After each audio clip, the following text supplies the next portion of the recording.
주시니라. 여호와께서 사탄에게 이르시되 내가 어디서 왔느냐. 사탄이 여호와께 대답하여 이르되 땅을 두루 돌아 여기저기 다녔나이다. 여호와께서 사탄에게 이르시되 내가 내 종 욥을 주의하여 왔느냐. 그와 같이 온전하고 정직하여 하나님을 경외하며 악에서 떠난 자는 세상에 없느니라. 사탄이 여호와께 대답하여 이르되 욥이 어찌 까닭 없이 하나님을 경외하리까.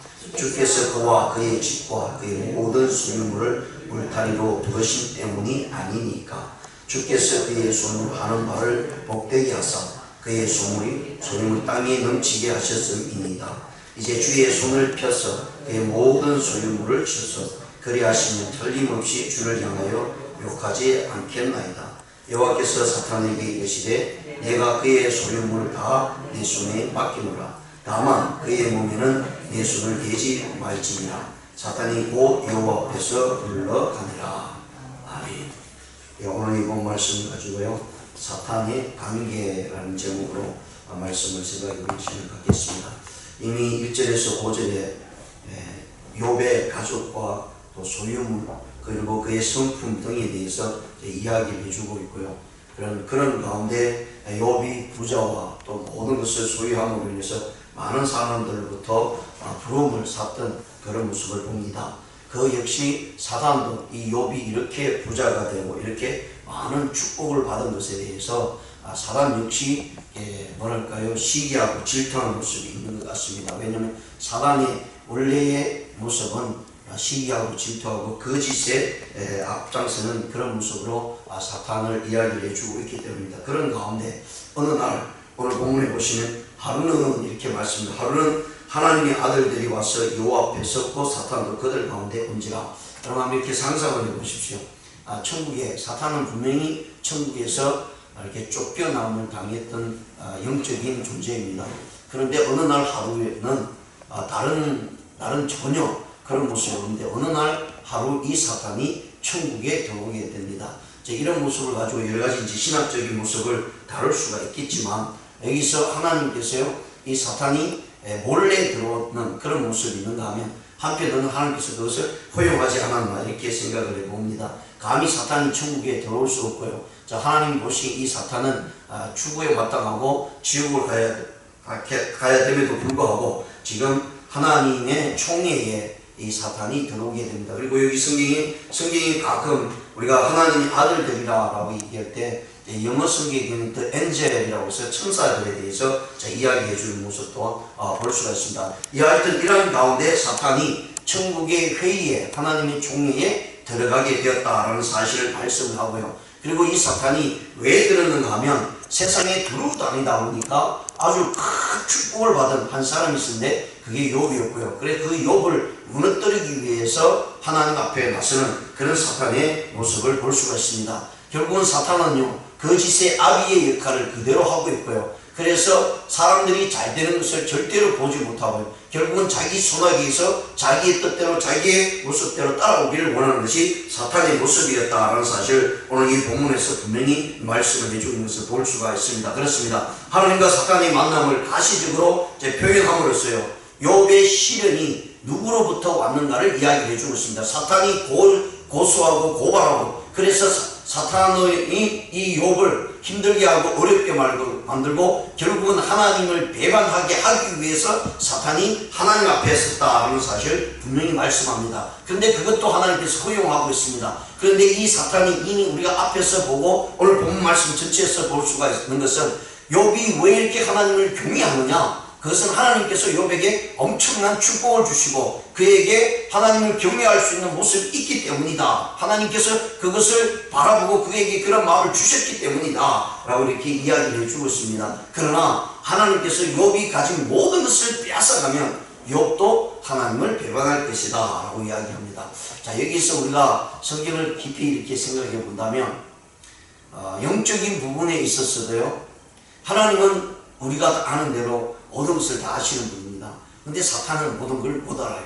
그래서 이 사탄이 할 수 있는 것은 과거의 것을 모든 것을 가지고 와서 사람을 악한 모습으로 만들려고 합니다. 근데 미래의 일은 모른다는 사실이죠. 이 사탄이 생각하는 것은요, 뭐냐면 하나님께서 많은 축복을 주셨기 때문에 욥이 하나님을 경외한다. 그렇게 다 빼앗아가면 욥이 반드시 하나님을 배반할 것이다 라고 해요.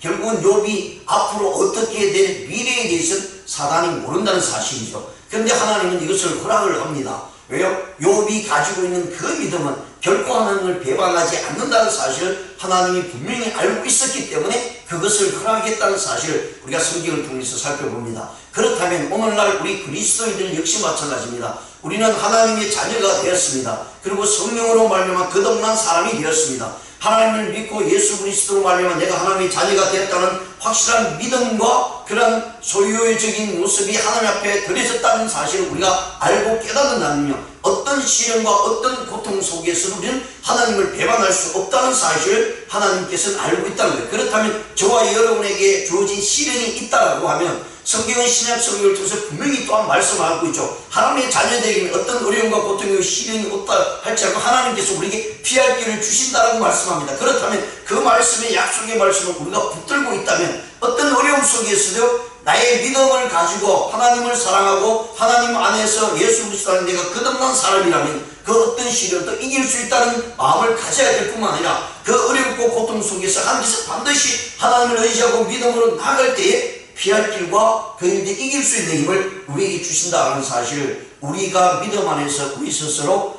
강력한 모습으로 나가야 된다는 것을 우리에게 보여줍니다. 그것이 하나님이 욥을 바라보는 모습이고요, 욥을 향해서 소원을 가지는 그런 하나님의 모습이라는 사실입니다. 하나님께서는 우리를 향해서요, 우리의 믿음을 보실 것입니다. 그리고 그 믿음 안에서 우리 어떤 어려움 속에서도 이겨나가기를 바라보고 있고 또 이길 것이라는 사실 하나님 자신도 알고 있을 것입니다. 그렇기 때문에 저와 여러분에게요, 그 분량은 각자 다를 수가 있습니다. 우리에게 준 어려움은 각 사람마다 다를 수가 있습니다. 그러나 그 믿음 안에서 하나님께서 이길 수 있는 힘이 있다는 사실을 알고 있기에 우리에게 주신다는 것입니다. 그러나 사단은요, 그것을 모르고 우리를 시험합니다. 어떻게 하든 넘어뜨리고 이렇게만 하면 제가 넘어질 것이고 저렇게만 하나님을 배반할 것이다 라고 생각합니다. 그것이 욥을 향한 사단의 모습이에요. 그런데 우리가 뒤에서 보면 뒷구절에서 이어지는 말씀들을 보면 욥은 결코 하나님을 배반하지 않았다라는 사실을 우리가 이 성경을 통해서 분명히 살펴보게 됩니다. 자, 그렇다면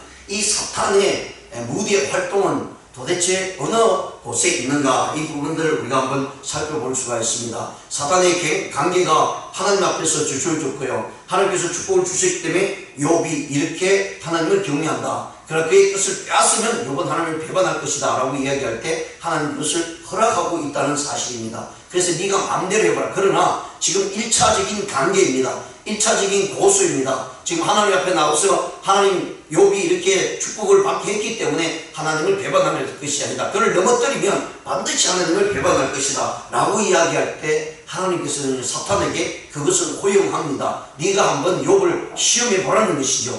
그 유혹해 보라는 것이죠. 그런데 하나님께서 조건을 겁니다. 욥을 시험하고 그를 테스트할 때, 그를 유혹할 때 그의 생명, 그의 몸은 건들지 말라라는 1차적인 경고입니다. 1차적인 이 사탄이 욥을 향한 시험에 허락된 부분입니다. 그렇습니다. 우리는 때로는요, 우리 삶 가운데 모든 것이 어렵고 힘들 때 하나님께서는 처음부터 우리를 완전히 넘어뜨리기 위해서 우리에게 모든 것을 허용하는 것이 아니라 하나님은 우리의 믿음 안에서 우리의 모습들을 허용하고 있다는 사실이에요. 그래서 욥이요, 자기 모든 재산과 자기 자녀들이 다 사라지고 사망하는 그런 가운데서도요, 그런 하나님을 배반하지 않죠. 그 다음에 이 사탄이, 그 다음에 2장 1절에서 나오는 내용을 보면 하나님께서 그의 몸을 건들고 그의 생명을 건들면 이 욥이 하나님을 배반할 것이다 라고 이야기합니다. 그런데 생명은 하나님께서 주관하시기 때문에 그 생명을 이 사단에게 허락하지 않습니다. 그리고 몸을 건들게 하죠. 그가 고통을 받게 합니다. 몸에 질병이 나타나게 됩니다. 그럼에도 불구하고 하나님은 이 욥이 배반하지 않을 것이라는 사실을 분명히 알고 있었기에 그것까지도 허락하는 모습을 보게 됩니다. 자, 이러한 가운데 사단의 활동 무대를 보면 우리는 과연 사단이 어디에서 존재하고 있는가에 대해서 우리가 한번 생각해 볼 수가 있습니다. 첫 번째로 생각하는 것은요, 이 사단은 세상에 두루다닌다라고 이야기를 합니다. 원래 공중군세 잡은 사단의 모습으로 쫓겨나게 되죠. 천상에서요, 하나님의 천상에서 쫓겨나게 돼서 결국은 공중군세 잡은 이 공중 사이에 다닌다는 것입니다. 하나님의 나라에 있는 천국에는 들어갈 수 없고 쫓겨났기 때문에 세상에 두루 다니는 그런 모습으로 나타났다라고 이야기합니다. 그래서 오늘 본문 말씀에서도요, 이 사단이 천국에 들어와서 하나님 앞에 섰을 때 하나님께서 네가 어디서 왔느냐라고 이렇게 얘기하니까 사단이 뭐라고 얘기하면 땅에 두루 돌아 여기저기 다니다가 왔다라고 이야기합니다. 결국은 땅과 공중에서 두루 돌아다니는 사단의 모습을 볼 수 있습니다. 사단은 어디 머무르지 않습니다. 두루 돌아다니면서요, 하나님을 믿는 백성들을 유혹하고 어떻게든 넘어뜨리려고 하죠. 하나님을 믿지 않는 자들은 당연히 넘어갈 수밖에 없죠. 그래서 세상의 방법에 의해서 모두 다 살아갑니다. 예수 그리스도를 온전히 알지 아니하면 세상의 방법대로 살아간다는 것은 사단의 방법대로 살아갈 수밖에 없는 모습이라는 것을 우리에게 분명히 보여주고 있습니다. 이런 모습으로 우리 성경에 베드로전서 5장 8절에서요, 마귀는 우는 사자같이 두루다니며 삼킬자를 찾는다라고 말씀합니다. 결국은 사탄은 공중권세 잡은 그 권세를 가지고 어떻게 하든 사람을 하나님으로부터 멀어지게 하고 유혹했어요. 자기가 가는 곳에 끌고 가고자 하는 것이 사단의 모습입니다. 그래서 이 사탄은 마지막 때가 가까울수록 두루다니면서 바쁘게 활동하고 있다는 거예요. 그래, 이러한 시점에서 우리 그리스도인들은 왜 이렇게 연약한 모습으로만 살아가야 되느냐는 것에 대해서 우리가 생각해 볼 수가 있습니다. 사단은요, 일찍이 예수님을 향하여서요, 너 자기에게 한 번만 절을 하면 천하만국을 그 영광을 다 주겠다라고 이야기합니다. 자, 하나님께서요, 이 세상에 두루다니는 이 사탄에게 모든 것을 주지는 않았죠. 이 세상은 하나님께서 창조한 것입니다. 모든 우주 만물은 하나님의 것인데, 그런데 착각 속에 있는 사탄은요, 공중 권세 잡은 모습으로 두루 다니다 보니까 그것이 다 자기 것인 양 생각합니다. 모든 영광을 자기가 줄 수 있다고 생각하는 거죠. 그래서 하나님의 아들이신 예수님께서 40일 금식하고 난 후에 이 사단이 예수님께 갔어도 예수님께서 네가 나한테 절하면 이 모든 세상의 권세와 영광을 다 주겠다라고 하는 그런 모습으로 유혹하는 사단의 모습을 볼 수 있습니다. 그것은 사단의 무대 활동이 이 세상의 모든 공중권세의 모습이 있기 때문이다라는 사실을 분명히 말씀을 해주고 있습니다. 왜냐하면 사단은요, 영적 존재이기 때문에 이것이 가능하다는 사실을 우리에게 보여줍니다. 그렇습니다. 성도는요, 사단의 수령에 놓인 이 죄악된 세상에서 복음의 광명을 가지고 세상을 밝혀나가야 됩니다. 세상은 어둡습니다. 세상은 점점 타락할 수밖에 없어요.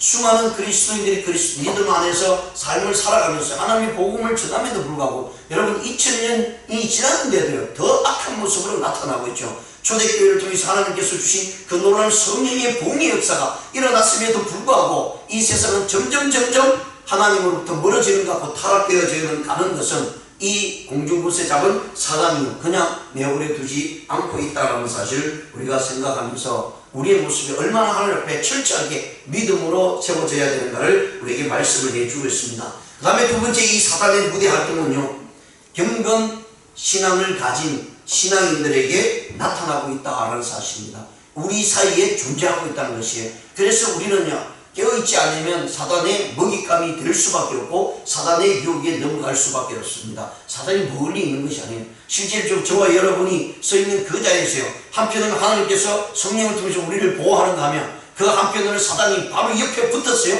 우리를 어떻게 하든 넘어뜨리려고 하는 그런 모습으로 우리의 삶 가운데 나타나고 있고 함께 있다는 사실을 우리가 성경을 통해서 분명히 살펴보게 됩니다. 그래서 욥을 유의하여 보았느냐라고 하는 하나님의 말씀이 있습니다. 야, 네가 두루 세상을 다니면서 하나님께서 지적을 하는 게 욥을 보았느냐.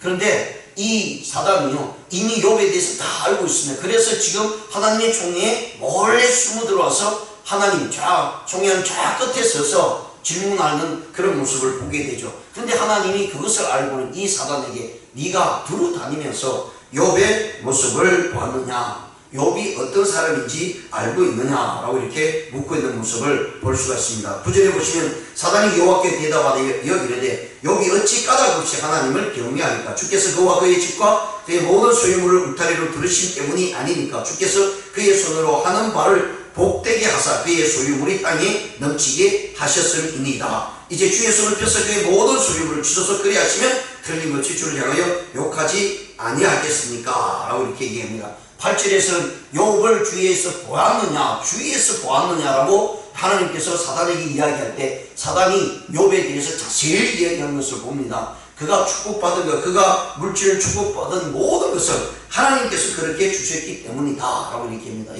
모든 축복은요 하나님의 손에 달려있다는 사실을 사단도 압니다. 사단은 우리에게 축복을 주지 않습니다. 믿지 않는 사람도 많은 복을 받아 누리죠. 그런데 그 결과는 반드시 모든 것을 빼앗아갈 뿐 아니라 그의 생명도 빼앗아가는, 그것을 빼앗았다는 것은 지옥으로 데려갈 수밖에 없는 모습으로 나타난다는 것입니다. 그런데 하나님께서 주신 축복은요 하나님께서 보호하시고 하나님께서 인도하신다는 사실을 분명히 말씀을 해주고 있습니다. 그런 가운데 이 사탄이 결국은 모든 사람들 사이사이에 있으면서요 그 모든 것을 보고 있고, 특히 예수 그리스도 안에 있는 자 하나님의 자녀들에게는 특히 우리를 삼킬자를 삼기 위해서 두루다닌 사자처럼 우리에게 가까이 있다는 사실을 분명히 말씀을 해주고 있습니다.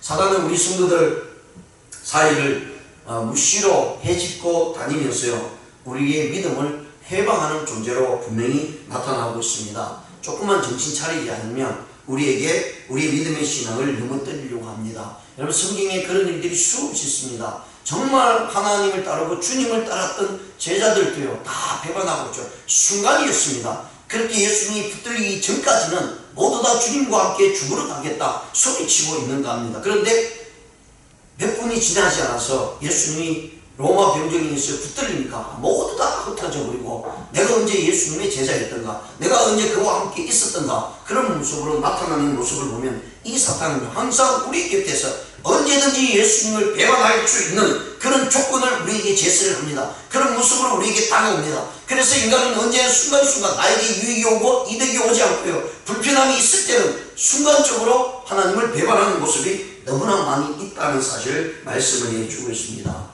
베드로가 우리가 예를 든다면, 베드로가 주님께서 이제 죽으러 간다고 하니까 베드로가 예수님 앞에 나서서 어찌 예수님을 죽음 가운데 둘 수 있겠습니까? 제가 그것을 나서서 막겠습니다. 그렇게 큰 소리 쳤던 베드로였습니다. 그런데 그 고백이 예수님께서는 뭐라고 말씀하시는, 사단아 물러가라 라고 하는 호통을 치는 그런 모습을 볼 수가 있고요. 베드로를 향해서 누가복음 22장 31절에서는 사단이 너를 청구하여 밀가부르듯 할 것이다. 사단이 청구한다는 거예요. 그래서 믿음이 좋으면 좋을수록요 시험과 어려움이 더 심할 수도 있습니다.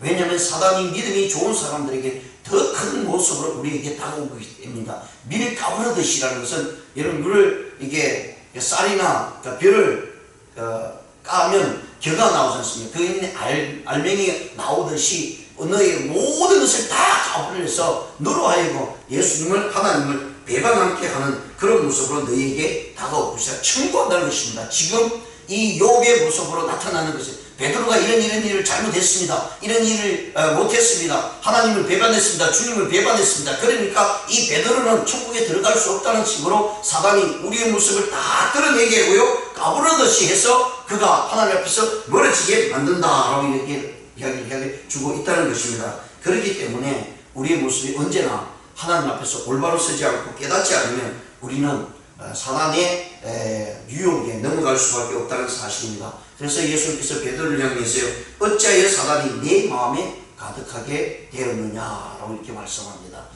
우리는 예수님 잘 믿고 있기 때문에 사단과는 별개의 모습, 날마다 성령이 내 안에 내주하기 때문에 우리 성령님의 은혜 가운데 항상 살아간다라는 믿음의 모습이 분명히 있습니다. 그럼에도 불구하고요 사단은 그 사이를 헤집고 조그만 틈만 생기면 우리는 바늘 구멍만 생겨도요 우리를 넘어뜨리려고 우리에게 가까이 온다는 사실을 우리가 성경을 통해서 분명히 살펴봅니다. 이러듯이 성경의 많은 예를 통해서요 사단이 거룩한 믿음의 신앙인들을 깨기 위해서 우리에게 가까이 오고 큰 피해와 어려움을 주게 된다는 것입니다. 이런 가운데 우리는 사단의 유혹에 넘어가지 말아야 될 것입니다. 그래서 사도 바울은 하나님의 백성들에게 분명히 말씀합니다. 선줄로 생각하는 자는 넘어질까 조심하라 라고 말씀합니다. 우리는요 영적인 믿음에 있어서 결국 하나님 앞에서 겸손하러 나가지 않으면 조그만 영적인 교만이 있으면 넘어질 수밖에 없고요. 또 하나님은 그 영적인 교만한 자들을 그냥 두지 않습니다. 사단이 우리를 넘어뜨리려고 애쓰지만 하나님 역시요, 영적인 교만 앞에 하나님 앞에 서는 자들은 결코 하나님 그냥 내버려 두지 않는다는 사실을 분명히 말씀을 해주고 있는 것을 우리가 생각하면서요, 사단의 이 무대 활동은 언제 어디서나 항상 활동을 하고 있다는 사실을 우리가 깨닫는 순간순간마다 하나님을 의지하고 주의 성령의 힘에 의해서 살아갈 수밖에 없다는 사실을 분명히 말씀을 해주고 있습니다. 그러나 하나님의 백성들은 믿음을 가지고 우리가 우리의 삶을 지켜나간다는 사실을 하나님 알고 있기 때문에 우리에게 분명한 힘을 주십니다. 그것을 이길 수 있는 힘을 주신다는 사실을 우리가 깨달으면서 하나님을 의지하고 성령의 능력의 힘에 있면서 어떤 어려움 속에서도 하나님, 내 믿음이 이렇게 크구나, 내 믿음이 있기에 하나님께서 이런 시련과 어려움을 주구나 라는 생각을 우리가 먼저 가지면서 사탄의 계략에, 사탄의 그런 게임에 넘어가지 않는 저와 여러분이 돼서 어떤 상황 속에서도 승리하며 하나님께 영광을 돌리는 저와 여러분 되시기를 주님의 이름으로 축원드립니다. 기도드리시겠습니다. 하나님 아버지 감사합니다.